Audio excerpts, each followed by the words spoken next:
Hey everyone, I'm ArmorGaming, welcome back to my channel and welcome to Monster Analysis. Up for analysis today is Olafur. Olafur lives in the high frozen mountains of Scandinavia. Someone wrote a book about him, so he became very popular and started receiving visits every year around winter. He hates being so popular, that's why he decided to run away to this monster universe. What a not so glamorous monsters. Design wise, he is definitely not one of my favorites. In fact, he could probably place quite high in the ugliest monster competition. But anyways, designs are one thing, let's talk about his stats. So first things first, there are currently 20 Earth Legendary monsters, and Olafur has a power of 3,267, and this puts him in 14th place, so not that good, Olafur. His life on the other hand, 34,985, this makes him the monster with the second highest life for Earth Legendary monsters. That's right, he just displaced Hiram the Tenacious. Sorry VIP monster, you have been kicked out of second place. For Earth Legendary monsters, Oros is still leading with an impressive life of 40,112, so it's gonna be a while before he gets top. But anyways, when we include all legendary monsters, every single element, Olafur has the third highest life, and the only monsters that beat him are Hercule and Oros, so overall his life is super impressive. But what happens with monsters that have a really high life? They suffer in the speed category, and in fact his speed of 3,300, this puts him in 13th place, tied with Brontis, so not a really good power, not a really good speed, however a really impressive life. But fortunately for Olafur, his trait is immune to stun, and lots of earth monsters have stun skills. So even though Olafur is quite slow, the fact that he's immune to stun, this really helps him out being an earth monster. So anyways, let's move on to skills. We have Olafur Mace, Olafur Rock, and oh boy, you guys are gonna have fun with this. Deals insane special damage to all enemies. This is a special based AoE that deals 80 damage to all of the enemy monsters. This is a really good special. Even though for earth monsters, Olafur does not have the most impressive power, with a special like this, I guess it doesn't really matter. All you have to do is give Olafur 1 or 2 high level strength runes and you're gonna be good to go. Anyways, down to skills group 1, we have and Groan. Of all of these skills, the only skill worth talking about is Deals moderate earth damage, removes all positive status effects from target. This skill deals 35 damage to a single enemy, it costs 20 in stamina and has no cooldown. The only reason I'm talking about this skill is because of its effect, the fact that it removes positive effects from one enemy monster, and the fact that it has a 0 turn cooldown. In Team Wars, when you're going up against earth monsters, one of the biggest troubles you run into is the fact that they have so many shields. Take General Tomb for example, he can give his whole team a double life shield. And on another note, General Tomb can also reflect 100% of the damage he receives, so having a skill like this that can remove positive effects, that could really come in handy. And from my personal experience, maybe you guys have had completely different experiences, but for me, whenever it includes an earth monster, a lot of the times it'll come down to my earth monster versus the enemy earth monster. So having a 0 cooldown skill that can remove positive effects from the enemy monster, that could really come in handy. So it's up to you if you think this skill is worth running. I just felt the need to mention this skill for those of you that may overlook skills group 1. So now we're gonna move down to skills group 2. And before I begin, I just have to say, this monster has probably baffled me the most. Based on his stats, it's clear that he's supposed to be a tanky monster. Based on his special skill, he wants to be an attacker. And being tanky and an attacker,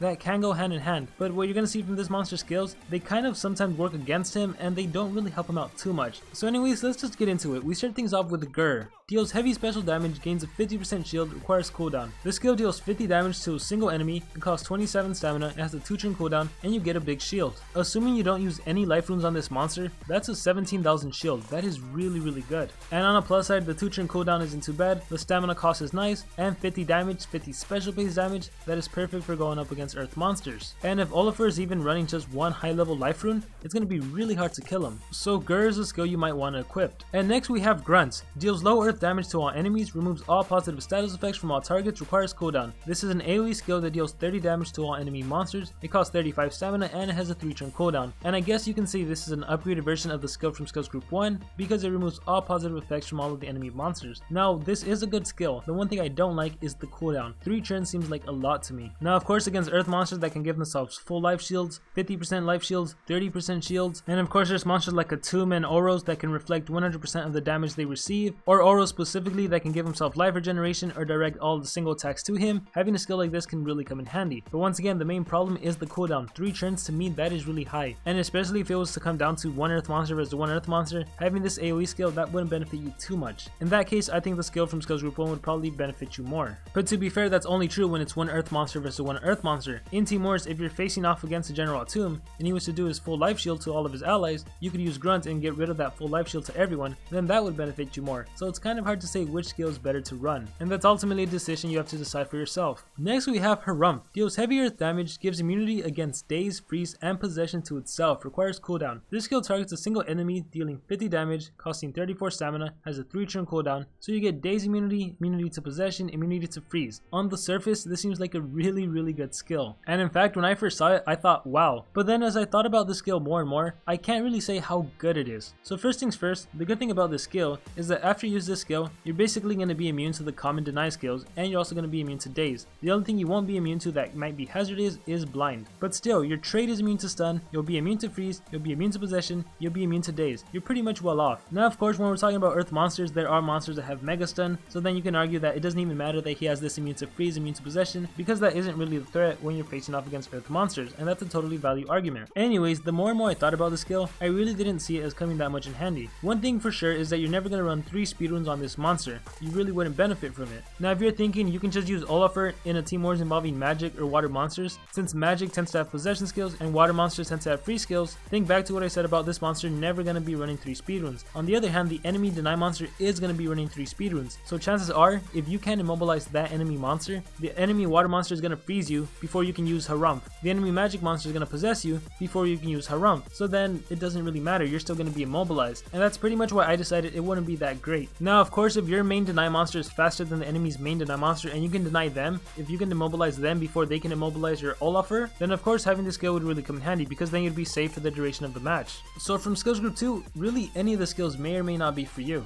So now let's see skills group 3. We have Oomph. Deals heavy special damage, requires cooldown. 50 damage to a single enemy, costs 28 stamina, 2-turn cooldown, really vanilla skill, there's nothing much to it. And in Team Wars, because you're going up against earth monsters, this is actually a pretty good skill, because it is near impossible finishing off earth monsters with only earth attacks, so you need a special based attack, and the only other special based attack he has is the one that gives him a big shield. I really wish this skill would have given him something else. Even a little damage boost would have been nice, a double damage would have been extra nice, or really just anything. The fact that it's so vanilla, I'm not a fan of it, but because it is special based, it would actually help you out in Team Wars. And then we have deals heavy earth damage, mace stun target, requires cooldown. 55 damage to a single enemy, 31 stamina, 1-turn cooldown. Now as a rule of thumb, I like all my monsters having some sort of immobilizing skill, because you never know when it can come in handy. Now of course a lot of earth monsters are immune to stun, but Monster Legends team involve 3 monsters, so chances are there's always going to be one target you can immobilize, so it's always good just to have that stun with you. However, if the match was to come down to an earth monster versus an earth monster, then having this skill really wouldn't come in handy. And next is Wii. Deals heavy earth damage, returns 75% of received damage, requires cooldown. This skill deals 50 damage, costs 28 stamina, 2-turn cooldown, and you return 75% of the damage you receive. That is pretty darn good, kind of. Obviously returning 75 damage is a big deal. That's 3/4 of the damage you receive. If for example an enemy monster was to hit you with an attack that dealt 30,000 damage, you would reflect 22,500. That's pretty insane. However, there are problems to this skill. The main problem is that you have to take the damage, so Wii doesn't work really well with Gur, because as you know, Gur gives you a 50% shield. So if your monster has return damage, and then you apply a big shield, when the enemy monster hits you, the shield is going to absorb the damage, so you're not going to be reflecting anything. So in order for you to utilize your return damage, you need to take hits, and unfortunately, Olafur doesn't have any way of recovering the life he loses. Not like Oros, Oros can take a lot of hits, but at least he has a life regeneration skill. And General Tomb faces a similar problem with his damage return, except his damage return also gives him double life, so his is significantly better than Olafur's. So like I said a little earlier, this monster completely baffles me. I'm honestly not sure what the best skill set for this monster is. I honestly wish I could equip all of his skills, because I feel like they're all needed at some point. Every single skill I see, there isn't a point when I wouldn't want it. Returning 75% of damage can come in handy so many times, but when I'm coming close to death, having a skill like Gur could really protect me. And if I'm fighting against an earth monster and I have damage return set on me, I wouldn't want to use any of the earth skills because they wouldn't deal any damage, and I wouldn't want to use Gur because then the big shield would work against damage return, so then I'd want to have Oomph,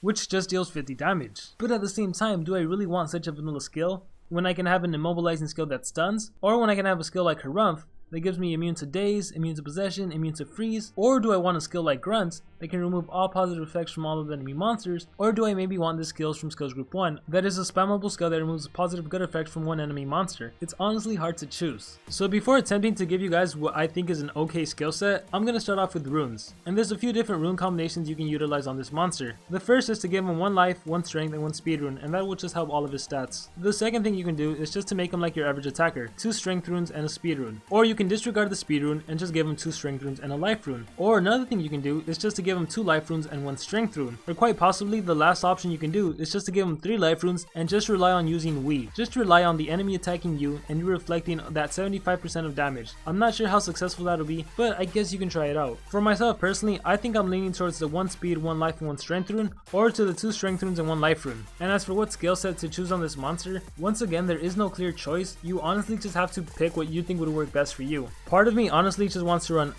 gur, and we. And even though that may seem like a really odd skill set, I feel like it'd work the best for team wars involving earth monsters. One thing I do want to say is I probably will never be using this monster in a team wars involving earth monsters. He is just significantly outclassed by other monsters. So even if you were to get him, I highly recommend getting some other earth monster because this is not one of the better ones. Another viable skill set would be gur, harumph, we, and or instead of you can substitute that with grunt. And yeah, that's basically it. So that is going to conclude the analysis on Olafur. I really want to know what skill set would you guys use on this monster. Please let me know in the comments below. And more importantly, if you can, please explain why you chose those specific skills. Why did you choose those 4 skills over the other skills? Because I had a really hard time deciding what skills. Even with the decision I said, I'm still not sure if I want those skills. So please share your thoughts in the comments below. Let's have a conversation. Let's see if maybe, just maybe, we can come together as a community and decide on an okay skill set. With that being said, I want to thank everyone who made it to the very end of the video. Thank you guys so much. I hope everyone has a great amazing day or a great amazing night. Remember to dream big and pursue your passions.